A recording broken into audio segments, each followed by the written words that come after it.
नमस्कार दोस्तों, स्वागत है आप सभी का आपके अपने YouTube channel study point with Ashutosh Kumar में। दोस्तों, आज हम इस वीडियो में यूपी टेट 2019 जो 8 जनवरी को पेपर हुआ था उसका जो है हिंदी का पोर्शन इस वीडियो में हिंदी का पोर्शन सॉल्व करेंगे। इस वीडियो में हिंदी के जो है 25 क्वेश्चन दिए गए हैं और इन क्वेश्चन को हम लोग व्याख्यात्मक तरीके से पूरी व्याख्या करेंगे इन क्वेश्चनों की। उम्मीद है ये सारे क्वेश्चंस आपको बहुत ही पसंद आएंगे, इसीलिए वीडियो को बिना स्किप किए हुए पूरा अंत तक ज़रूर देखें तथा वीडियो के अंत में कमेंट बॉक्स में कमेंट करके ज़रूर बताएं कि वीडियो आप लोगों को कैसा लगा। अगर वीडियो पसंद आता है तो वीडियो को लाइक करिए तथा वीडियो को अपने दोस्तों के साथ भी शेयर करिए। दोस्तों, इससे पहले अगर आप लोग इस वीडियो चैनल पर नए हैं तो प्लीज़ चैनल को सब्सक्राइब कर लीजिए, साथ ही साथ बेल आइकन को भी प्रेस करिए जिससे आगे आने वाली वीडियो के नोटिफिकेशन आपको आसानी से मिलते रहें। तो आइए देखते हैं आज जो है 2019 के पेपर का सल्यूशन।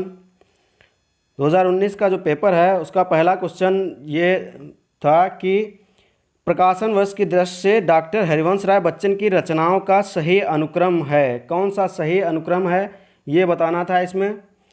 तो ऑप्शन ए कह रहा है मधुकलश, ऑप्शन ए कह रहा है मधुकलश, मधुबाला, मधुशाला, निशा निमंत्रण। ऑप्शन बी कह रहा है मधुशाला, मधुबाला, मधुकलश, निशा निमंत्रण। ऑप्शन सी कह रहा है निशा निमंत्रण, मधुबाला, मधुकलश, मधुशाला। ऑप्शन डी कह रहा है मधुबाला, मधुशाला, निशा निमंत्रण और मधुकलश। तो इसका कौन सा ऑप्शन सही हो जाएगा ये बताना था। कौन सा जो है वर्ष की दृष्टि से कौन सा जो है अनुक्रम सही है। तो इसका ऑप्शन बी जो मधुशाला, मधुबाला, मधुकलश और निशा निमंत्रण वाला ऑप्शन है ये सही हो जाएगा। अगर बात करें मधुशाला की किस वर्ष में प्रकाशन हुआ था इसका, तो इसका जो मधुशाला है इसका प्रकाशन हुआ था 1935 में। कब? 1935 में मधुशाला का हुआ था। अगर बात करें मधुबाला की तो मधुबाला जो है इसका 1936 में हुआ था, 1936 में। मधुकलश की अगर बात करें तो 1937 में मधुकलश की हुई थी जो है इसका प्रकाशन हुआ था। और 1938 में जो है निशा निमंत्रण का जो है इसका प्रकाशन हुआ था। तो ये जो है ऑप्शन बी इसका सही हो जाएगा। ऑप्शन बी में क्या दिया गया है, मधुशाला जो है 1935, मधुबाला 1936, मधुकलश जो है 1937 और निशा निमंत्रण की जो प्रकाशन है वो 1938 में हुआ था। तो इसका ऑप्शन बी जो है ये सही हो जाएगा। प्रकाशन वर्ष की दृष्टि से ऑप्शन बी इसका सही हो जाएगा। ऑप्शन बी सही है।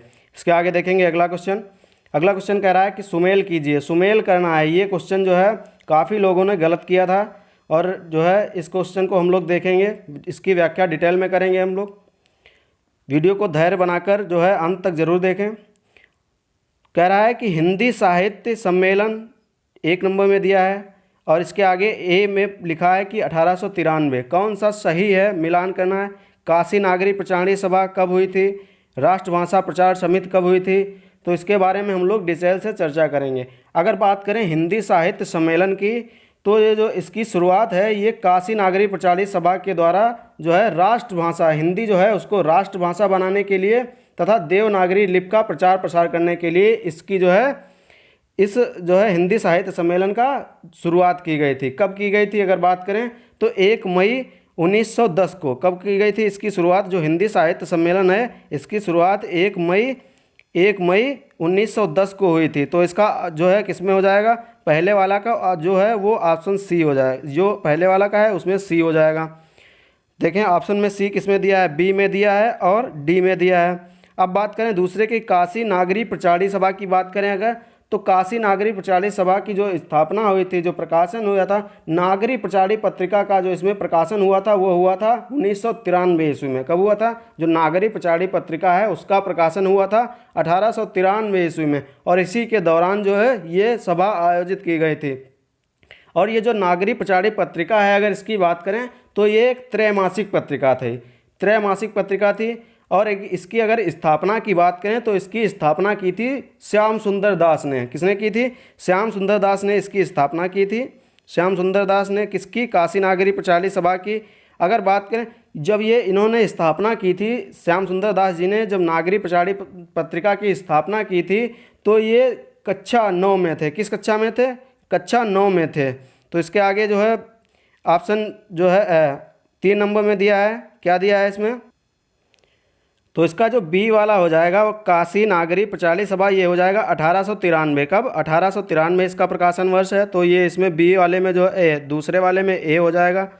पहले में सी दूसरे में ए, तो पहले में सी और दूसरे में ए, ऑप्शन डी में दिया है। ऐसे भी हम लोग ऑप्शन को पकड़ लेंगे, लेकिन अब हम तीसरा दिया है तो इसकी भी व्याख्या कर लेते हैं। राष्ट्रभाषा प्रचार समिति, अगर इसकी बात करें राष्ट्रभाषा प्रचार समिति की, तो इसकी शुरुआत कब हुई थी? 1918, जो कि दिया गया है बी पॉइंट में दिया गया है। 1918 में इसकी शुरुआत की गई थी और महात्मा गांधी के प्रयासों के द्वारा, किसके? महात्मा गांधी के प्रयासों के द्वारा राष्ट्रभाषा प्रचार समिति की जो है शुरुआत की गई थी।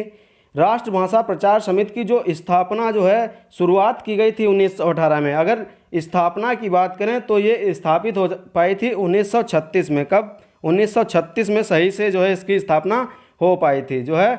और इसका अगर मुख्य कार्यालय की अगर बात करें तो इसका कार्यालय जो है, मुख्य कार्यालय जो है वो इसका वर्धा में है। कहाँ है? वर्धा में, इसीलिए इसको वर्धा समिति, वर्धा भी लिखा है पॉइंट में। तो ये जो है इसका ऑप्शन जो डी है ये सही हो जाएगा।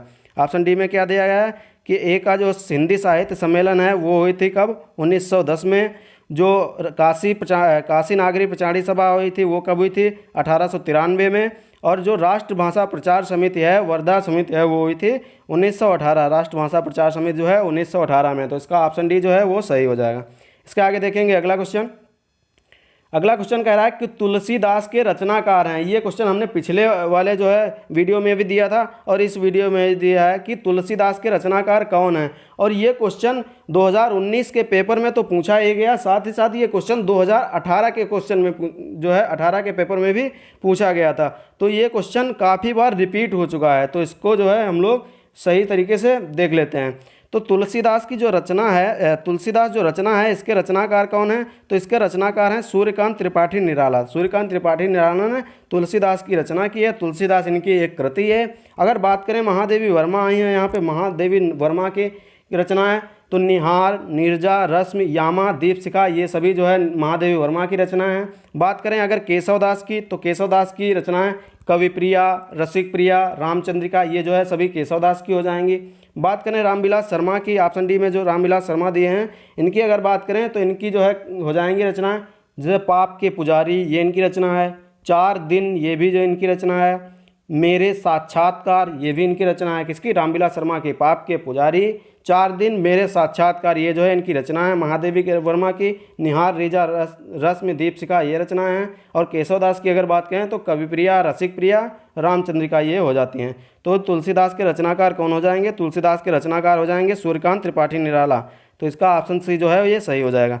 इसके आगे देखेंगे अगला क्वेश्चन। अगला क्वेश्चन कह रहा है कि अन्या से अनन्या आत्मकथा किसकी है? अन्या से अनन्या ये एक आत्मकथा है और किसकी है ये बताना है। ऑप्शन ए कह रहा है मन्नू भंडारी, ऑप्शन बी कह रहा है प्रभा खेतान, ऑप्शन सी कह रहा है सुमन बेदी, ऑप्शन डी कह रहा है उषा प्रियमोदा। तो ये जो अन्या से अनन्या आत्मकथा है ये, और ये है प्रभा खेतान की। किसकी है? प्रभा खेतान की। तो इसका ऑप्शन बी जो है ये सही हो जाएगा। अगर बात करें मन्नू भंडारी की, तो एक कहानी यह भी, ये इनकी आत्मकथा है। किसकी? मन्नू भंडारी की आत्मकथा है एक कहानी यह भी।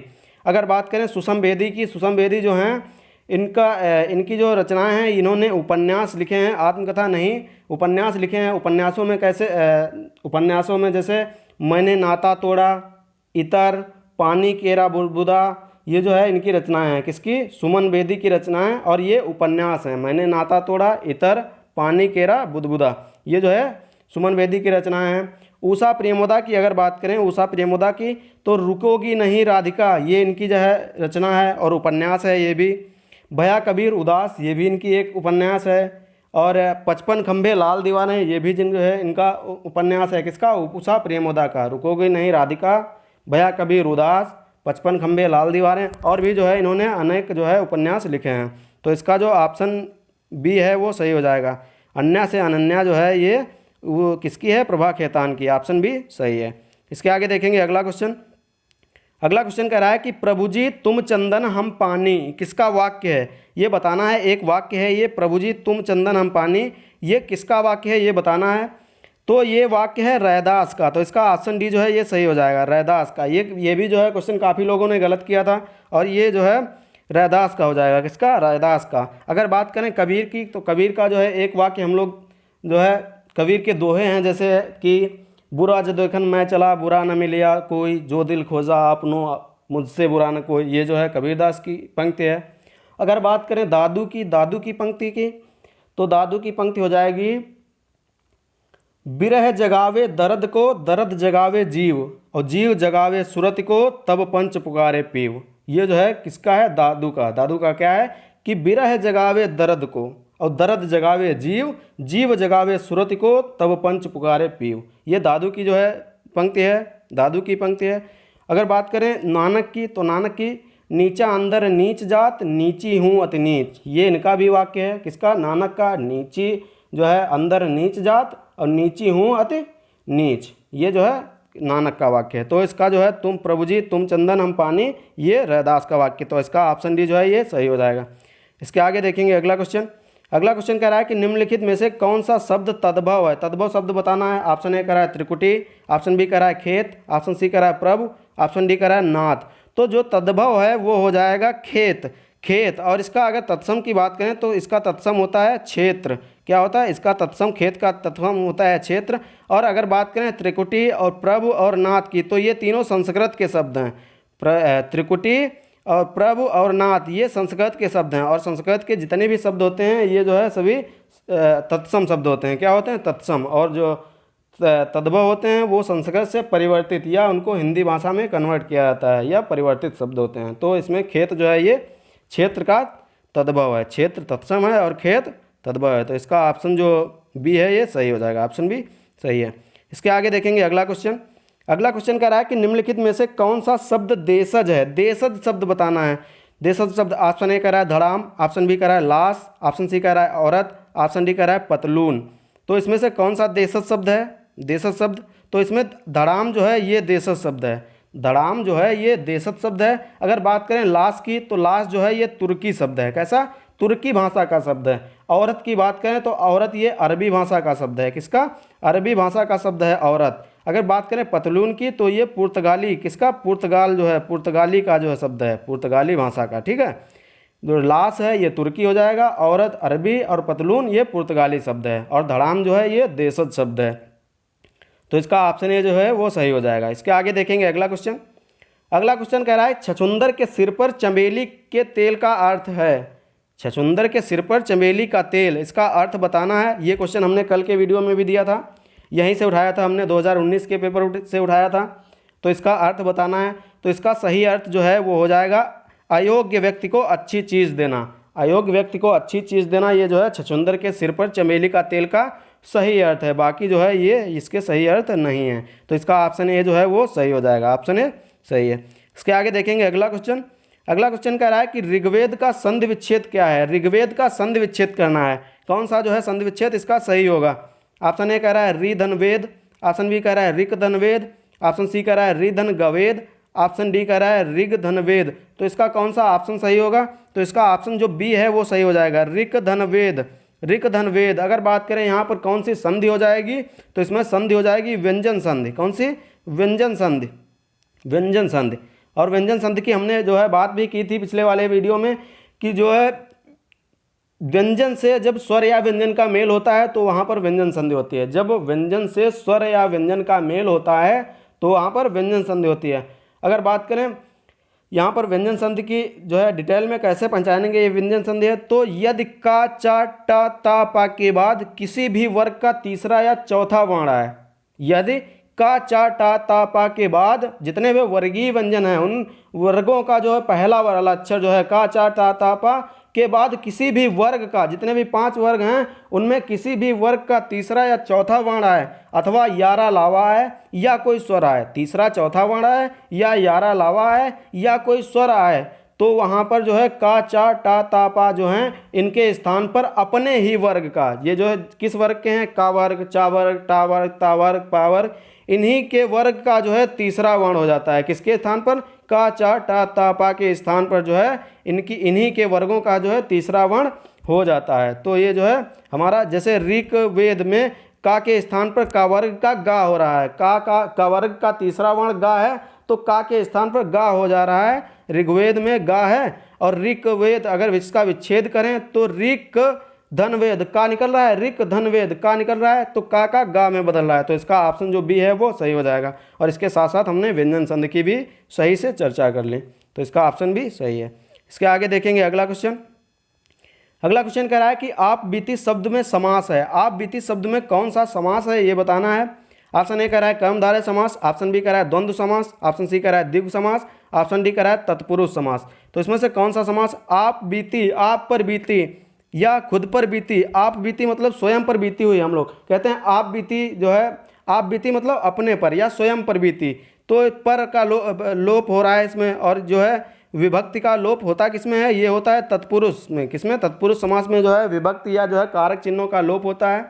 और इसकी अगर परिभाषा की बात करें तो इसकी परिभाषा क्या होती है, परिभाषा कहती है कि जिस समास का पूर्व पद गौण या अव्यय हो, जिस समास का पूर्व पद गौण या अव्यय हो तथा उत्तर पद प्रधान हो, उस समास जो है उस समास को क्या है, तत्पुरुष समास कहते हैं। और इस समास में विभक्ति चिन्हों या कारक चिन्हों का लोप होता है। आप बीती का अगर जो है विग्रह करें तो आप पर बीती या खुद पर बीती, ठीक है, ये हो जाएगा आप पर बीती या खुद पर बीती, जो है पर इसमें आ रहा है, कारक चिन्ह जो है पर आ रहा है, तो ये जो हो जाएगा तत्पुरुष समास हो जाएगा। तो इसका ऑप्शन डी जो है वो सही हो जाएगा। अगर यहाँ पर बात करें कर्मधारय समास भी दिया है, कर्मधारय समास, तो कर्मधारय समास क्या होता है इसकी भी परिभाषा देख लेते हैं। जिस समास का उत्तर पद प्रधान हो, उत्तर पद मतलब बाद वाला पद जो है प्रधान हो, और पूर्व पर पहले वाला पद जो है उसमें विशेषण विशेष अथवा उपमेन का संबंध हो। जिस समास का उत्तर पद प्रधान हो तथा पूर्व पद का उत्तर पद में विशेषण विशेष अथवा उपमान उपमेय का संबंध हो, उसको जो है कर्मधारय समास कहा जाता है। द्वंद्व समास क्या है, द्वंद्व समास की भी चर्चा कर लेते हैं। द्वंद्व समास क्या है, जिस समास के दोनों पद प्रधान हो, जिस समास के पूर्व पद और उत्तर पद दोनों पद प्रधान हो और विग्रह करने पर दोनों के बीच और शब्द का लोप हो, विग्रह करने पर दोनों के बीच और शब्द का लोप हो, उसे जो है हम लोग द्वंद्व समास कह देंगे, द्वंद्व समास। अब आगे देखेंगे द्विगु समास। द्विगु समास किसे कहते हैं, जिस समास में पूर्व पद संख्यावाचक विशेषण हो, ऐसा समास जिसका पूर्व पद जो पहले वाला पद है वो संख्यावाचक विशेषण हो तथा जिससे समूह का बोध हो। जो द्विगु समास है इसमें समूह का बोध होता है, द्वंद्व समास में और का लोप होता है, कर्मधारय समास में विशेषण विशेष या उपमान उपमेय का संबंध होता है, और जो तत्पुरुष समास है इसमें जो है क्या होता है, विभक्ति चिन्ह या कारक चिन्हों का लोप होता है। और आप बीती में कारक चिन्ह आ रहा है तो ये हो जाएगा तत्पुरुष समास, ऑप्शन डी जो है ये सही हो जाएगा। इसके आगे देखेंगे अगला क्वेश्चन। अगला क्वेश्चन कह रहा है कि घोंसले में चिड़िया है, घोंसले में चिड़िया है, घोंसले में चिड़िया है में कौन सा कारक है, कारक बताना है कौन सा कारक है। ऑप्शन ए कह रहा है अपादान कारक, ऑप्शन बी कह रहा है संबंध कारक, ऑप्शन सी कह रहा है संप्रदान कारक, ऑप्शन डी कह रहा है अधिकरण कारक।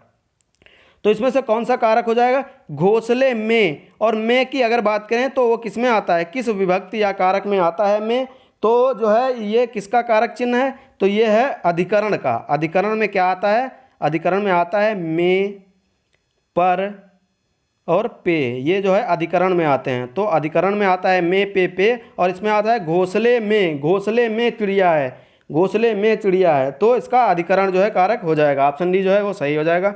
अगर बात करें अपादान से, अपादान का होता है कारक चिन्ह से, और ये अलग होने के अर्थ में लगता है, अलगाव के अर्थ में ये से लगता है अपादान वाला। और संबंध में जो संबंध के कारक चिन्ह होते हैं वो क्या होते हैं, वो होते हैं का, की, के, रा, री, रे। क्या होते हैं, का, की, के या रा, री, रे, ये इसके संबंध के होते हैं। और संप्रदान के लिए होता है, संप्रदान जो है इसका होता है के लिए, संप्रदान के लिए। तो इसका ऑप्शन जो डी वाला है ये सही हो जाएगा। घोंसले में जो आता है अधिकरण में आता है, तो ऑप्शन डी सही हो जाएगा, ऑप्शन डी सही है। इसके आगे देखेंगे अगला क्वेश्चन।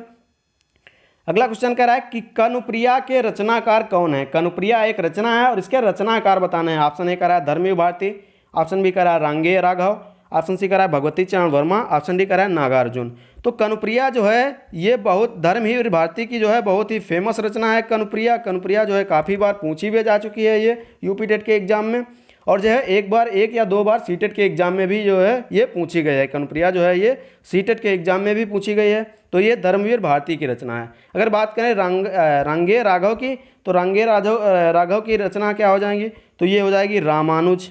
रांगेय राघव की है रामानुज। और ये रामानुज जो है रांगेय राघव का ये एक नाटक है। दूसरा है मुर्दों का टीला, मुर्दों का टीला ये भी रांगेय राघव की है, और ये एक उपन्यास है। मुर्दों का टीला उपन्यास है, जबकि रामानुज जो है ये एक नाटक है।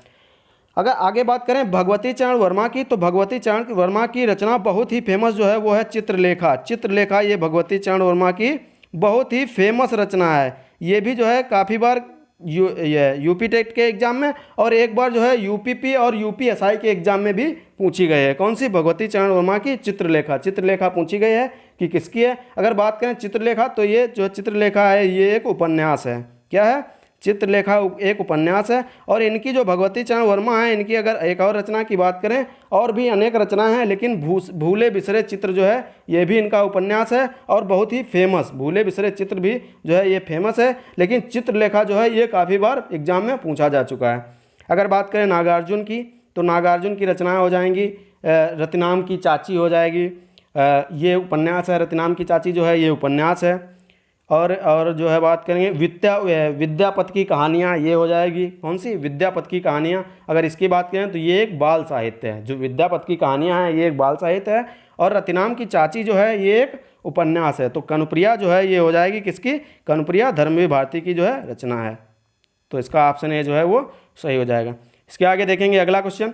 अगला क्वेश्चन कह रहा है कि प्लुत स्वर कौन सा है? प्लुत स्वर बताना है कौन सा है। ऑप्शन ए कह रहा है ओम, ऑप्शन बी कह रहा है ओम, ऑप्शन बी कह रहा है ओम, ऑप्शन सी कह रहा है ओम, ऑप्शन डी कह रहा है ओम। तो इसमें कौन सा सही है ये बताना है। प्लुत स्वर का कौन किसे कहते हैं, कौन सा सही है? तो ये बी वाला ऑप्शन इसमें हो जाएगा, ओम। ओम प्लुत स्वर होता क्या है? ऐसे स्वर जिनके उच्चारण में दीर्घ स्वर की जो है अपेक्षा दीर्घ स्वर से भी, जिनके उच्चारण में दीर्घ स्वर से भी जो है अधिक समय लगता है, या जो है ह्रस्व स्वर की अपेक्षा 3 गुना समय लगता है, जो है उनको हम लोग प्लुत स्वर कहा जाते हैं। और इनकी जो है इनका जो स्वर होते हैं, स्वरों का जो वर्गीकरण होता है, प्लुत स्वर, ह्रस्व स्वर, दीर्घ स्वर और प्लुत स्वर, ये पद्य में होता है, यानी छंदों के आधार पर ये वर्गीकरण में होता है प्लुत स्वर। लेकिन अगर बात करें गद्य के आधार पर, तो गद्य के आधार पर स्वर के जो भेद होते हैं उसमें होता है ह्रस्व स्वर या मूल स्वर कहते हैं उसको, लघु स्वर भी कहते हैं। दूसरा होता है दीर्घ स्वर, और तीसरा जो होता है वो होता है संयुक्त स्वर। संयुक्त ह्रस्व स्वर, दीर्घ स्वर और संयुक्त स्वर, ये होते हैं गद्य के आधार पर स्वर के भेद। अगर बात करें पद्य या जो है छंदों के आधार पर, तो पद्य या छंदों के आधार पर जो स्वर के भेद होते हैं वो होते हैं ह्रस्व स्वर, दीर्घ स्वर और प्लुत स्वर, ये 3 जो होते हैं। और हम लोगों को जो सुपर टेट में है वो हमारा जो है गद्य के आधार है, पद्य के आधार पर नहीं है। तो हम लोग पढ़ेंगे ह्रस्व स्वर और दीर्घ स्वर और संयुक्त स्वर, ये पढ़ेंगे 3। प्लुत स्वर जो है हमारे सिलेबस में नहीं है। ये अगर पढ़ना है, कोई और एग्जाम देना है आप लोगों को, तो जो है ये तुम्हारे लिए सही रहेगा। ये जो है पद्य के आधार पर होते हैं, छंदों के आधार पर जो है प्लुत स्वर जो है इसका वर्गीकरण स्वरों में होता है। तो इसका ऑप्शन बी जो है वो सही हो जाए, ओम जो है प्लुत स्वर है। तो इसका ऑप्शन बी सही है। इसके आगे देखेंगे अगला क्वेश्चन। अगला क्वेश्चन कह रहा है कि प्रयोजन का समानार्थी शब्द है, शब्द नहीं है। प्रयोजन जो है इसका कौन सा समानार्थी शब्द नहीं है? नहीं है। नहीं जो है हम लोग कई बार होता है कि नहीं जो है वो नहीं देख पाते हैं, इसके चक्कर में जो है हमारा जो है आंसर गलत हो जाता है। तो नहीं है, प्रयोजन का समानार्थी कौन सा नहीं है? समानार्थी मतलब पर्यायवाची शब्द होता है, समान अर्थ देने वाले शब्द होता है, ठीक है। तो समानार्थी कौन नहीं है? तो इसका समानार्थी जो है वो नियोजन नहीं है। कौन सा? सी वाला जो ऑप्शन है, नियोजन नहीं है। नियोजन जो है प्रयोजन का समानार्थी नहीं है, जबकि लक्ष्य, हेतु और जो ये उद्देश्य हैं ये प्रयोजन के समानार्थी हैं, और नियोजन जो है ये प्रयोजन का समानार्थी नहीं है। तो इसका ऑप्शन सी जो है ये सही हो जाएगा, ऑप्शन सी सही है। इसके आगे देखेंगे अगला क्वेश्चन। अगला क्वेश्चन कह रहा है कि ऋजु का विलोम शब्द है। ऋजु का विलोम शब्द बताना है। ऑप्शन ए कह रहा है सरल, ऑप्शन बी कह रहा है त्रिकोण, ऑप्शन डी कह रहा है वक्र, ऑप्शन डी कह रहा है सीधा। तो ऋजु का विलोम बताना है। ऋजु का विलोम हो जाएगा वक्र, वक्र जो है। और ऋजु का मतलब सरल होता है जो ऑप्शन ए में दिया है, इसका मतलब सीधा भी होता है जो ऑप्शन डी में दिया है। और त्रिकोण क्या होता है? तो तीन जो है तीन भुजाओं से घिरी हुई आकृति को जो है त्रिकोण या त्रिभुज कहते हैं। त्रिभुज नहीं, त्रिकोण नहीं, त्रिभुज कहते हैं। 3 भुजाओं से घिरी हुई आकृति को कहते हैं त्रिभुज, ठीक है। और त्रिभुज जो है वो कोण होते हैं, त्रिभुज में कोण होते हैं। जैसे एक ये त्रिभुज हो गया तो एक ये कोण हो गया, एक ये कोण हो गया, ये त्रिभुज के कोण हो जाएंगे। और त्रिभुज जो है 3 भुजाओं से घिरी हुई आकृति होती है। 3 भुजाओं से घिरी हुई आकृति त्रिभुज कहलाती है, और त्रिभुज में जो है कोण होते हैं, ठीक है। ये बता दिया हमने आप लोगों को। तो ऋजु का जो विलोम है वो हो जाएगा वक्र, वक्र ऋजु का विलोम जो है सही है। तो इसका ऑप्शन सी जो है वो सही है। इसके आगे देखेंगे अगला क्वेश्चन। अगला क्वेश्चन कह रहा है कि निम्नलिखित विकल्पों में किस विकल्प में विशेषण का निर्देश जो है वो अशुद्ध है, विशेषण का निर्देश किस विकल्प में अशुद्ध है ये बताना है, अशुद्ध बताना है हमें। ऑप्शन ए कह रहा है ढाई अपूर्णांक बोधक, तो ये सही है। ढाई जो है अपूर्णांक, ढाई मतलब 2.5 होता है, ये ढाई होता है, और ढाई मतलब ये पूर्णांक, पूर्ण नहीं है तो अपूर्णांक है, अपूर्णांक जो है हो जाएगा। दूसरा है ऑप्शन बी में दिया है दूसरा, दूसरा मतलब क्रमवाचक, पहला दूसरा तीसरा ये क्रम जो है डिसाइड कर रहे हैं, तो ये हो जाएगा क्रमवाचक, तो ऑप्शन बी भी सही हो जाएगा। ऑप्शन सी कह रहा है कि वह नौकर कोई विशेषण नहीं है, वह नौकर में जो है कोई विशेषण नहीं है, तो यही जो है अशुद्ध हो जाएगा, गलत हो जाएगा। वह नौकर में विशेषण है, और कौन सा विशेषण है इसमें, वह विशेषण है, और वह कौन सा विशेषण है, अगर वह की बात करें तो ये एक सार्वनामिक विशेषण है। कैसा, सार्वनामिक विशेषण है वह, तो इसका ऑप्शन सी जो है ये सही हो जाएगा। अगर 26 बात करें, 26 का 26 ये एक पूर्णांक बोधक है, पूर्णांक बोधक है, लेकिन जो सी ऑप्शन है वह नौकर कोई विशेषण नहीं है कह रहा है, तो ये विशेषण है, वह नौकर में वह विशेषण है, और वह जो है एक सार्वनामिक विशेषण है। कैसा विशेषण है, वह सार्वनामिक विशेषण है, तो इसका ऑप्शन सी जो है ये सही हो जाएगा, मतलब यही अशुद्ध है, तो ऑप्शन सी सही है। इसके आगे देखेंगे अगला क्वेश्चन। अगला क्वेश्चन कह रहा है कि आप भला तो जग भला वाक्य में सर्वनाम के किस भेद का बोध होता है। आप भला तो जग भला जो है इस वाक्य में सर्वनाम के किसका बोध होता है, किस सर्वनाम के किस भेद का बोध होता है। ऑप्शन ए कह रहा है निजवाचक सर्वनाम, ऑप्शन बी कह रहा है अनिश्चयवाचक सर्वनाम, ऑप्शन सी कह रहा है प्रश्नवाचक सर्वनाम, ऑप्शन डी कह रहा है संबंधवाचक सर्वनाम। तो आप भला तो जग भला, पहले आप की चर्चा हो रही है, मतलब आप भला, आप जो है निज, निज को जो है खुद को दर्शा रहा है, मतलब एक पर्टिकुलर जो है किसी चीज़ को दर्शा रहा है। आप भला तो जग भला, आप तो है इसमें हो जाएगा निजवाचक सर्वनाम, कौन सा हो जाएगा, निजवाचक सर्वनाम, अपनत्व की भावना। आप भला तो जग भला में अपनत्व की भावना जागृत हो रही है, तो इसका निजवाचक जो है सर्वनाम सही हो जाएगा, बाकी इसमें से जो है नहीं होंगे, तो इसका ऑप्शन ए जो है वो सही है। इसके आगे देखेंगे अगला क्वेश्चन।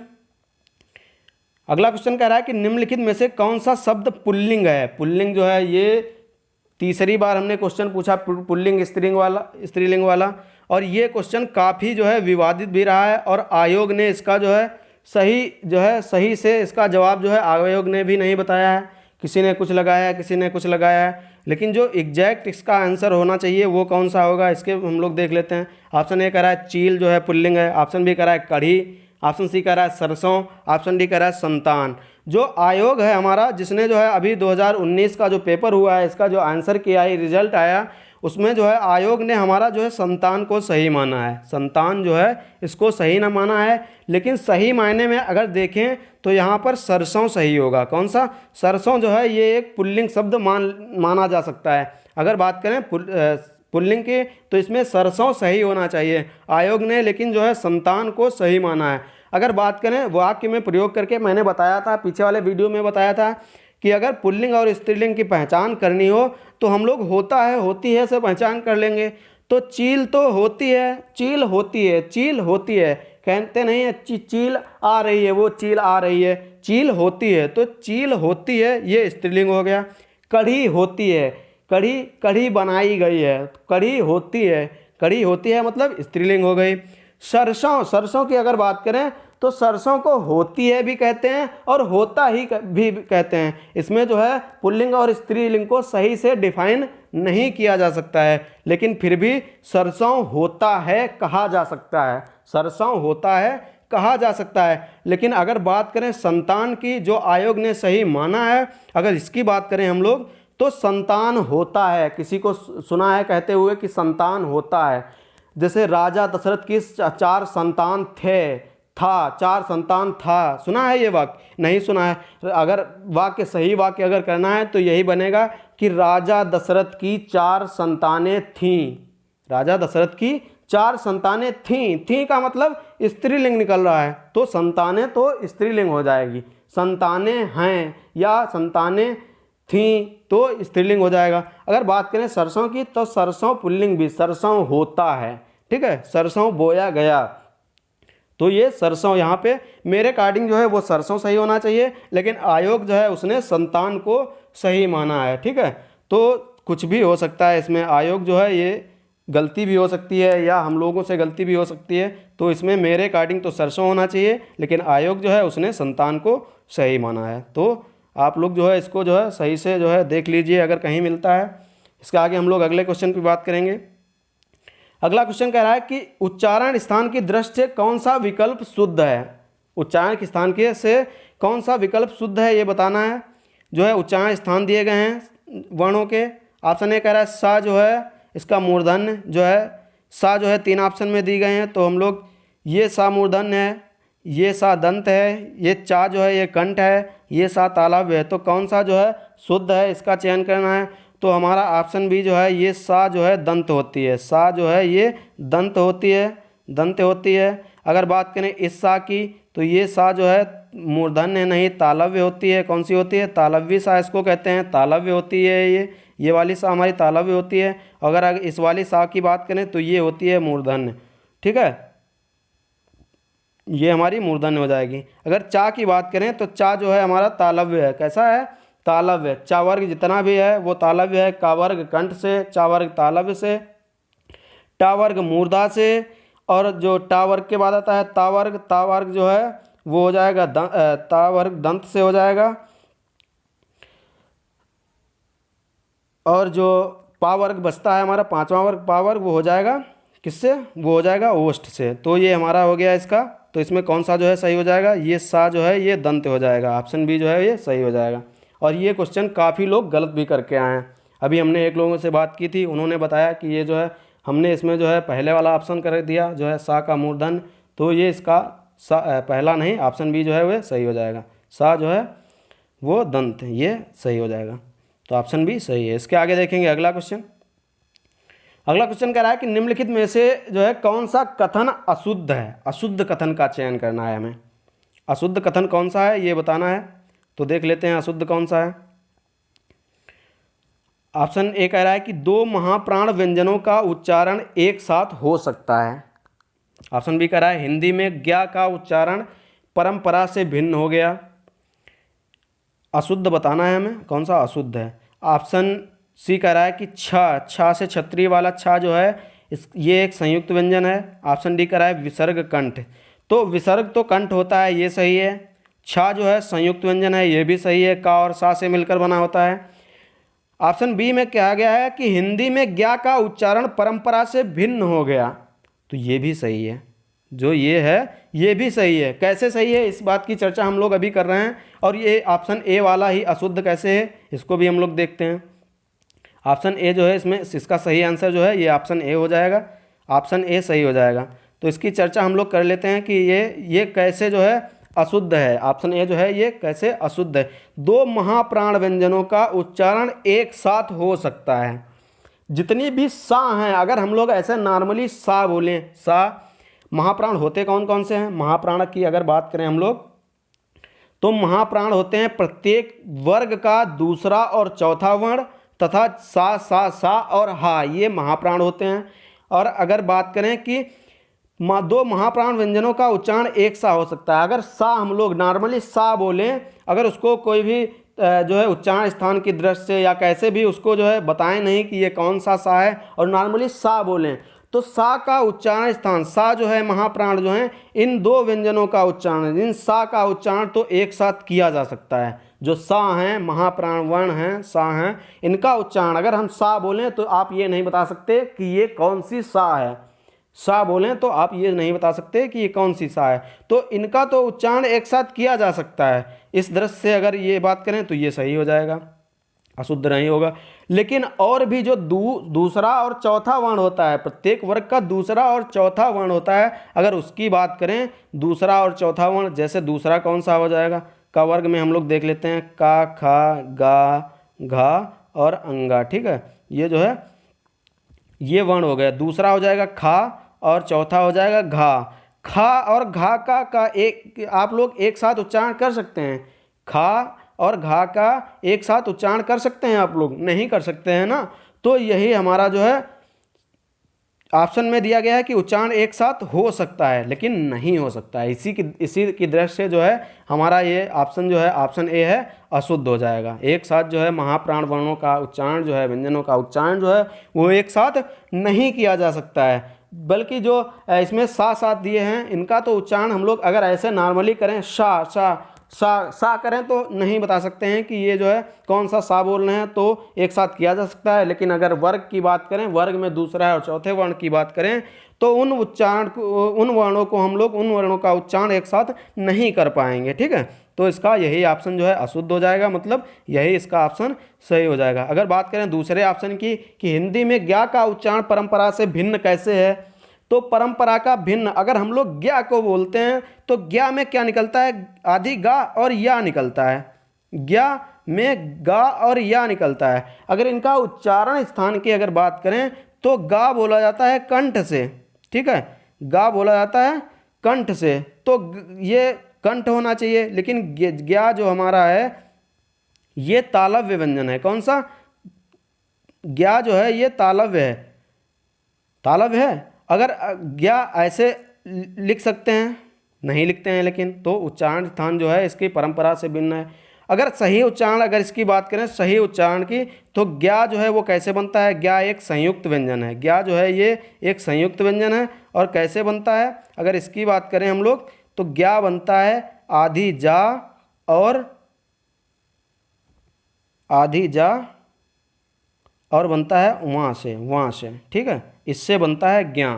तो इसका उच्चारण जो जा है, चा छा जा झा वहाँ, इसके अकॉर्डिंग तो इसका उच्चारण स्थान जो है वो होना चाहिए ज्या, ज्या होना चाहिए। जो उच्चारण है वो इसका ज्या होना चाहिए, लेकिन जो उच्चारण होता है वो एक्चुअली क्या होता है, ज्ञा होता है, ज्ञा। तो उच्चारण जो है वो परंपरा से भिन्न हो रहा है। ज्या के स्थान पर ज्ञा हो रहा है, ज्ञा। ज्ञा का जो है त्रा त्रा ज्ञा, ज्ञा ज्ञा कहते हैं ना इसको, ज्ञा गा गा और या निकल रही है। लेकिन एक्चुअल में जो है वो संयुक्त व्यंजन किससे बनकर बना है गया, वो बना है जा और यहाँ से। इसका उच्चारण होना चाहिए ज्या, लेकिन होता है ज्ञा, इसीलिए जो है ये परंपरा से भिन्न हो गया। तो इसका ऑप्शन बी जो है ये सही हो जाएगा, जबकि जो ऑप्शन ए है ये अशुद्ध है। तो इस जो है क्वेश्चन का आंसर जो है वो सही आंसर अशुद्ध पूछ रहा है, तो अशुद्ध इसमें कौन हो जाएगा, ऑप्शन ए अशुद्ध हो जाएगा, ऑप्शन ए सही है। इसके आगे देखेंगे अगला क्वेश्चन। अगला क्वेश्चन कह रहा है कि मेरे लड़के ने मेरी आज्ञा का पालन नहीं किया। मेरे लड़के ने मेरी आज्ञा का पालन नहीं किया। वाक्य में लड़के के विषय में कौन सा विकल्प अशुद्ध है, लड़का जो है उसके विषय में कौन सा जो विकल्प है वो अशुद्ध है, ये बताना है। कौन सा विकल्प अशुद्ध है। ऑप्शन ए करा है पुल्लिंग, ऑप्शन बी करा है कर्ता, ऑप्शन लड़के के लिए बताना है हमें, किसके, लड़के के लिए। ऑप्शन ए करा है पुल्लिंग, सही है ये। ऑप्शन बी कह रहा है कर्ता, ये भी सही है। ऑप्शन सी कह रहा है बहुवचन, ऑप्शन बी क्या कह रहा है, बहुवचन। ऑप्शन सी कह रहा है कि एकवचन। और यहाँ पर बात आई है कि मेरे लड़के, मेरे लड़के मतलब मेरे लड़के। अगर मेरे आप बात करें कि मेरे लड़के, तो सिर्फ एक लड़के की बात करेंगे। मेरे लड़के, अगर लड़के आ रहा है तो इसका मतलब ये नहीं कि लड़के बहुवचन ही हो। तो मेरे लड़के मतलब एक पर्टिकुलर जो है लड़का, उसकी बात की जा रही है कि मेरे लड़के ने मेरी आज्ञा का पालन नहीं किया। मेरा लड़का जो है वो एक पर्टिकुलर पर्सन है जो है, तो मेरा लड़का जो है वो एकवचन हो जाएगा, तो एकवचन भी सही होगा। तो अशुद्ध बताना था इसमें, अशुद्ध, तो अशुद्ध कौन हो जाएगा, बहुवचन। इसमें कहा जा रहा है बहुवचन, तो बहुवचन नहीं, ये एकवचन होगा, पुल्लिंग है, कर्ता भी है। तो इसका ऑप्शन सी जो है ये सही हो जाएगा। लड़के जो है वो बहुवचन नहीं है, यहाँ पर लड़के जो है वो शब्द का एकवचन ही अर्थ निकल रहा है, एकवचन अर्थ निकल रहा है, तो बहुवचन गलत हो जाएगा, ऑप्शन सी सही है। इसके आगे देखेंगे अगला क्वेश्चन। अगला क्वेश्चन कह रहा है कि राम आम खाता है। राम जो है आम खाता है, इसमें जो है वाच्य का कौन सा रूप है, वाच्य का रूप बताना है। वाच्य जो है 3 प्रकार के होते हैं, सभी ने पढ़े होंगे। वाच्य जो है 3 प्रकार के होते हैं, कर्ता, कर्म, भाव। तो ऑप्शन ए करा है कर्मवाच्य, ऑप्शन बी करा है भाववाच्य, ऑप्शन सी करा है उभयवाच्य। उभयवाच्य को कोई होता ही नहीं है, तो ऑप्शन सी गलत हो जाएगा। ऑप्शन डी करा है कर्तृवाच्य। तो इसमें कौन सा हो जाएगा, राम आम खाता है, ये हो जाएगा कर्तृवाच्य। तो इसका ऑप्शन डी जो है ये सही हो जाएगा, राम आम खाता है में कर्तृवाच्य है। अगर बात करें कर्तृवाच्य की, तो कर्तृवाच्य में अकर्मक और सकर्मक दोनों प्रकार की क्रियाएं होती हैं। दोनों प्रकार की क्रियाएं हो सकती हैं। जो कर्तवाच्य है उसमें दोनों प्रकार की क्रियाएं हो सकती हैं।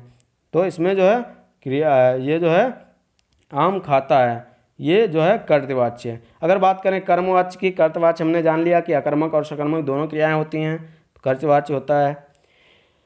कर्मवाच्य क्या होता है? कर्मवाच्य में क्रिया जो है उसके लिंग वचन कर्म के जो है कर्म के अनुसार लगता है। जो लिंग वचन है वो कर्म के अनुसार, कर्मवाच्य में कर्तवाच्य में कर्ता के अनुसार होता है, कर्मवाच्य में कर्म के अनुसार, और जो भाववाच्य है, भाववाच्य में जो क्रिया है वो भाव के अनुसार, उसके भाव के अनुसार लगती है, और अकर्मक क्रियाओं का प्रयोग होता है इसमें। भाववाच्य जो है इसमें अकर्मक क्रियाओं का प्रयोग होता है, और जो क्रिया है वो भाव के अनुसार लगती है। ठीक है, भाव के अनुसार मतलब हमेशा जो है एकवचन की क्रिया ही लगती है। भाववाच्य में हमेशा एकवचन की क्रिया होती है। और भाववाच्य जो है इसका प्रयोग कभी कभी कर्ता के बिना भी किया जाता है। जो भाववाच्य है इसका प्रयोग कभी कभी कर्ता जो है इसमें नहीं भी होता है, बिना कर्ता के भाववाच्य का भी प्रयोग होता है। ठीक है, तो इसका ऑप्शन जो राम आम खाता है इसमें हो जाएगा कर्तवाच्य। कर्तवाच्य ऑप्शन डी सही हो जाएगा। ठीक है, इसके आगे देखेंगे अगला क्वेश्चन। अगला क्वेश्चन कह रहा है कि रहीमन पानी राखिए बिन पानी सब सून, पानी गए न उबरे मोती मानुष चीन। इसमें जो है कौन सा अलंकार है, अलंकार बताना है। ऑप्शन ए कह रहा है रूपक, ऑप्शन बी कह रहा है ऑप्शन ए कह रहा है उपमा, ऑप्शन बी कह रहा है रूपक, ऑप्शन सी कह रहा है उत्प्रेक्षा, ऑप्शन डी कह रहा है श्लेष। ये बी ऑप्शन है, यहाँ पे टाइपिंग में जो है गलती हो गई है। तो कौन सा अलंकार है? रहीमन पानी राखिए बिन पानी सब सून, पानी गए ना उबरे मोती मानुष चून। इसमें अलंकार है श्लेष अलंकार। कौन सा? तो इसका ऑप्शन डी जो है ये सही हो जाएगा, श्लेष अलंकार है इसमें। श्लेष अलंकार की परिभाषा क्या होती है? जहाँ पर एक ही शब्द के भिन्न भिन्न अर्थ हों, जहाँ पर एक ही शब्द के भिन्न भिन्न अर्थ हों, यहाँ पर पानी के कई अर्थ निकल रहे हैं, तो यहाँ पर श्लेष अलंकार हो जाएगी। अब ऑप्शन में दिया है उपमा अलंकार। उपमा अलंकार की परिभाषा क्या होती है? तो उपमा अलंकार की परिभाषा होती है जहाँ पर उपमेय में उपमान की जो है समानता या तुलना की जाए। जहाँ पर उपमेय में उपमान की समानता या तुलना की जाए वहाँ पर उपमा अलंकार होता है। इसका अगर एग्जाम्पल की बात करें, उदाहरण की बात करें, तो हरिपद कोमल कमल से, हरिपद कोमल जो है कमल से, यहाँ जो है हरि मतलब भगवान के चरणों की, हरि के चरणों की जो है वो तुलना की जा रही है। किससे? कमल से। कमल से जो है तुलना की जा रही है। किसके? हरि के चरणों की तुलना जो है वो कमल से की जा रही है यहाँ पे, तो यहाँ तुलना हो रही है, तो इसमें जो हो जाएगा उपमा अलंकार। बात करें रूपक अलंकार की, अगर रूपक अलंकार की परिभाषा क्या होती है? तो रूपक अलंकार होता है जहाँ पर उपमेय में उपमान का भेद रहित आरोप होता है, मतलब बिना किसी भेद के उसको ज्यों का त्यों मान लिया जाता है, भेद रहित आरोप होता है रूपक अलंकार में। जैसे इसके एग्जाम्पल की अगर बात करें, चरण कमल बंदौ हरि राई, चरण कमल बंदौ हरि राई, चरण हैं उनको सीधे सीधे कमल मान लिया गया है। चरण कमल बंदौ हरि राई, चरणों को सीधे सीधे कमल मान लिया गया है, तो इनमें भी बिना भेद के जो है सीधे सीधे उसको मान लिया जाता है। उपमेय में और उपमान का कोई भी भेद नहीं होता है, मतलब भेद रहित आरोप होता है, तो इसका जो है रूपक हो गया ये। अगर बात करें उत्प्रेक्षा की, तो उत्प्रेक्षा क्या होता है? जहाँ पर उपमेय में उपमान की संभावना की जाए, जहाँ पर उपमेय में उपमान की संभावना की जाए वहाँ पर उत्प्रेक्षा अलंकार होता है। इसके एग्जाम्पल की बात करें अगर, और इसमें बात करें उत्प्रेक्षा में शब्द आते हैं जनु जानो, मनु मनहु मानव जानो, ये शब्द आते हैं। ठीक है, और उत्प्रेक्षा का अगर एग्जाम्पल देखें तो ये हो जाएगा सोहत ओढ़े पीतपट श्याम सलोने गात, मनहु नीन मलिशैल पर आतप पर्यो प्रभात। मनहु आ रहा है, मनहु मानव, जनु जनौ जानव, ये शब्द उत्प्रेक्षा में आते हैं। तो ये इसका जो है रूपक, उपमा, उत्प्रेक्षा और श्लेष, इनकी जो है व्याख्या कर दी हम लोग। और इसमें हो जाएगा रहीमन पानी राखिए बिन पानी सब सून, पानी गए न उबरे मोती मानुष चून, तो इसमें श्लेष अलंकार हो जाएगा। ऑप्शन डी इसका सही हो जाएगा। इसके आगे देखेंगे अगला क्वेश्चन। अगला क्वेश्चन कह रहा है कि निम्नलिखित में से किस शब्द की वर्तनी सही है? सही वर्तनी का शब्द बताना है, और ये क्वेश्चन मैक्सिमम लोगों का 90% लोगों का ये क्वेश्चन गलत हुआ था। तो ऑप्शन ए कह रहा है सन्निधि, सम्य सन्निधि समनिधि, ये लिखा है। इसका सही कौन होगा ये बताना है, शुद्ध वर्तनी बतानी है। शुद्ध वर्तनी इसका ऑप्शन डी सही हो जाएगा। ऑप्शन डी सन्निधि जो है एक आधी ना और फिर पूरी ना बनेगी, सन्निधि, सन्निधि जो है ये इसका सही आंसर होगा। ऑप्शन डी जो है ये सही हो जाएगा। इसके आगे देखेंगे अगला क्वेश्चन, अगला और इस वीडियो का अंतिम क्वेश्चन देखेंगे हम लोग। लास्ट क्वेश्चन कह रहा है कि उपचारात्मक शिक्षण की सफलता निर्भर करती है, किस पर निर्भर करती है?